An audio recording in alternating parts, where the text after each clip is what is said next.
भजन, जो भजन बताया कि मनुष्य जन्म में भजन करना है, तो भजन है भगवान नाम संकीर्तन। तो नाम संकीर्तन यश सर्व पाप नाशनम। भगवान नाम संकीर्तन से सभी प्रकार के पाप नष्ट हो गए। और एक भविष्य पुराण है,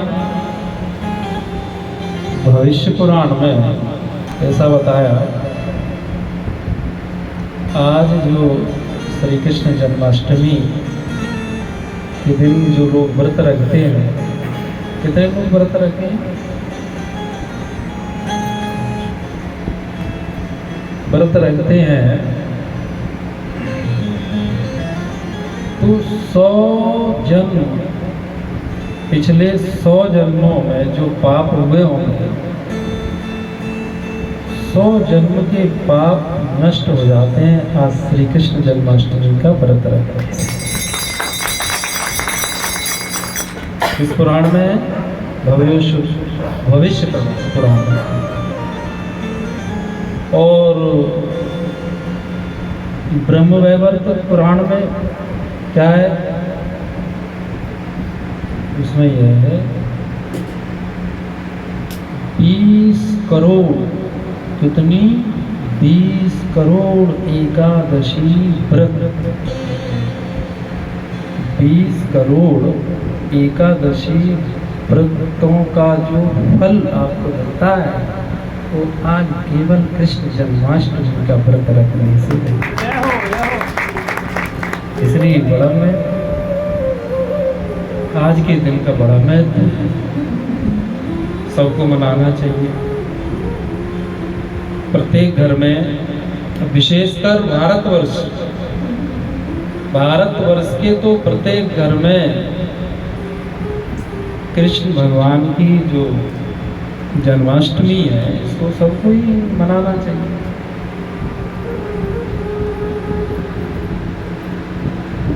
अब प्रश्न यह है कि भगवान श्री कृष्ण की या राम जी की या सभी महापुरुषों की, इनकी जयंती और पुण्यतिथि ये सभी क्यों मनाया जाता है? इसलिए मनाया जाता है, इसके पीछे रीजन क्या है, इसके पीछे का लॉजिक क्या है, ये सब बात को समझना ही पड़ेगा। देखो, एक कर्म समझ के किया जाता है और एक कर्म बिना समझे किया जाता है। यदि विवेक शून्य कर्म होगा, यदि विचार शून्य कर्म होगा, निष्फल होगा, तो कोई फल नहीं मिलेगा। आप कितना भी श्रम करिए, कितना भी श्रम करिए, निष्फल हो जाए, उससे कोई फल नहीं मिलेगा। और यदि विवेक और विचार पूर्वक जो कर्म किया जाएगा, उसका फल मिलेगा। अब वो फल क्या? वो फल मुक्ति, मोक्ष, वो उसी को फल कहा है और कोई फल नहीं। वही एक ऐसा फल है, 4 फल तो बताइए, अर्थ धर्म काम मोक्ष, 4 ही तो फल है, और मोक्ष फल मिलेगा कब? जब विवेक पूर्वक, विचार पूर्वक, समझ पूर्वक किसी कर्म को आप करते हो, तब। तो आज यह जो हम आप पर्व मना रहे हैं, त्योहार, क्यों मनाया जाता है, क्यों मनाना चाहिए? फिर आप सब लोगों की तो तपस्या ही होगी, तपस्या ही तो चल रही है सुबह से। क्यों मनाना चाहिए? बहुत से लोग तो मनाते ही नहीं। थोड़ा सा 2 अगरबत्ती लगाई, लड्डू गोपाल सजाए, हो गई जन्माष्टमी। ऐसा नहीं होता है। जन्माष्टमी भगवान की तरफ अपना ध्यान चला जाए। यदि ईश्वर की तरफ ध्यान नहीं गया तो फिर क्या मनाना हुआ। तो जब तक तो त्योहार आते हैं, अब उन त्योहारों को भी यदि विधि पूर्वक, विवेक और विचार पूर्वक यदि नहीं मनाएंगे तो ईश्वर की तरफ तो ध्यान जाएगा ही नहीं, तो सांसारिक कर्म बन जाएगा।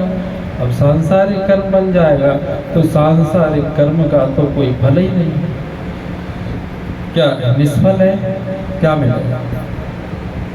जब शरीर छूटेगा तो वृद्धावस्था आएगी तो क्या मिलेगा।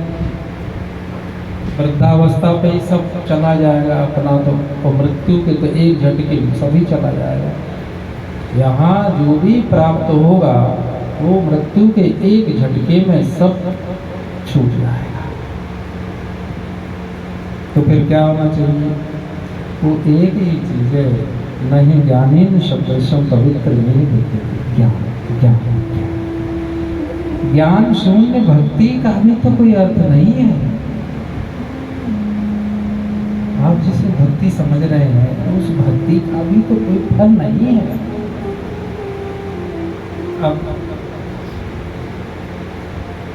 जब विचार पूर्वक भक्ति नहीं है तो क्या फल है उसका। कामना की पूर्ति की फल थोड़ी है। कामना की पूर्ति तो वह तो सांसारिक ही है, वो तो सब छूटना ही है। फिर ऐसा क्या प्राप्त हो जो अपने संग ही रहे, उसका नाम ज्ञान ही। ज्ञान ही गुरु है, गुरु कोई व्यक्ति नहीं है। सिखों में कहते हैं गुरुबाणी, गुरुबाणी। अपने यहाँ तुलसी बाबा कहते हैं गुरु के वचन प्रतीत नहीं,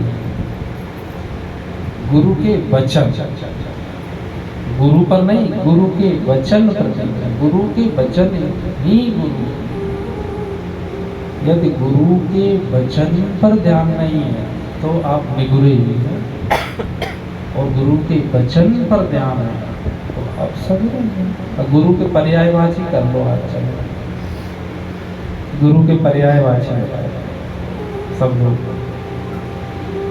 एक एक बता दे तो 50 हो जाएंगे। गुरु के पर्यायवाची शो करो, बताओ।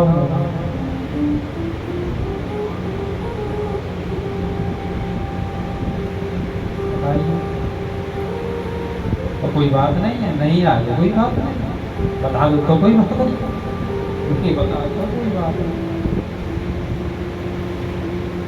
बताओ बताओ गुरु जी, आ जाओ आ जाओ आ जाओ।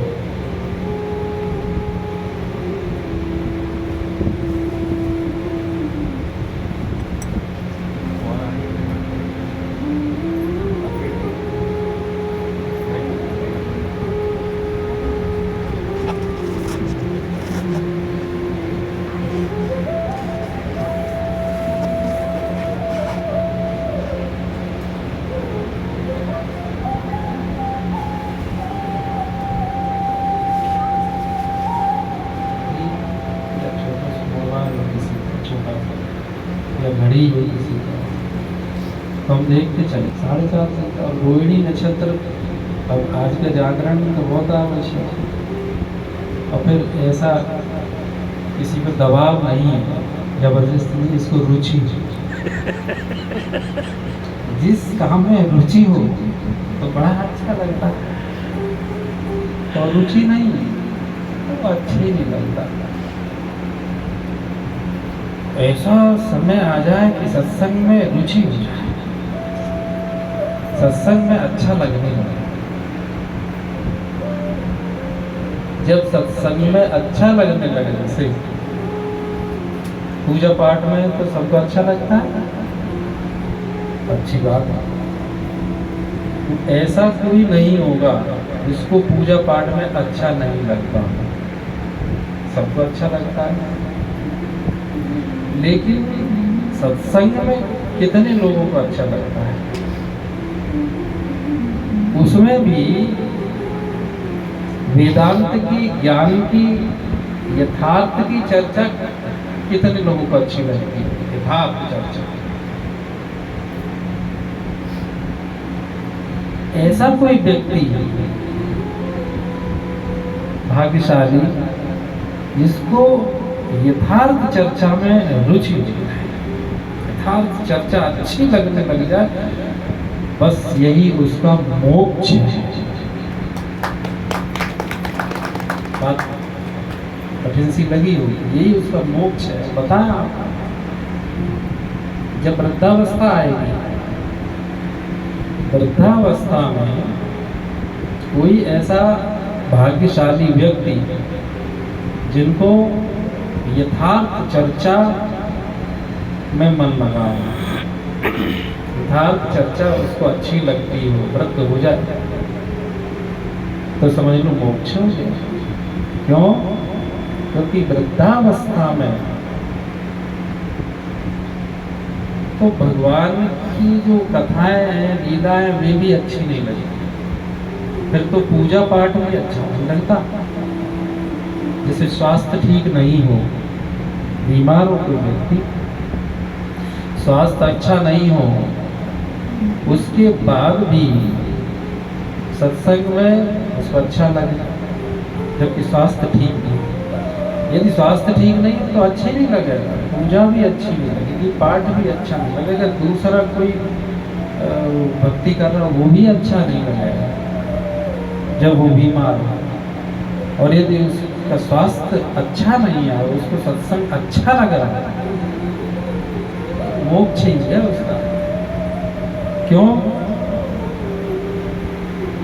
क्योंकि बीमार वाली अवस्था में या घर में कोई प्रतिकूल ऐसी परिस्थिति हो गई हो, कोई बन गई, वृद्धावस्था, जब मृत्यु का क्षण आ गया, तब उसको यथार्थ चर्चा यानी संत की बात अच्छी लग रही, तब बेटे की नहीं, बेटी की नहीं, दामाद की नहीं, पिता की नहीं, माँ की नहीं, उस समय उसे संत के मुखार बिंद से निकले हुए जो मधुर वचनामृत हैं, वो यदि उसको अच्छे लग रहे हैं, समझ लो उसका मोक्ष हो गया।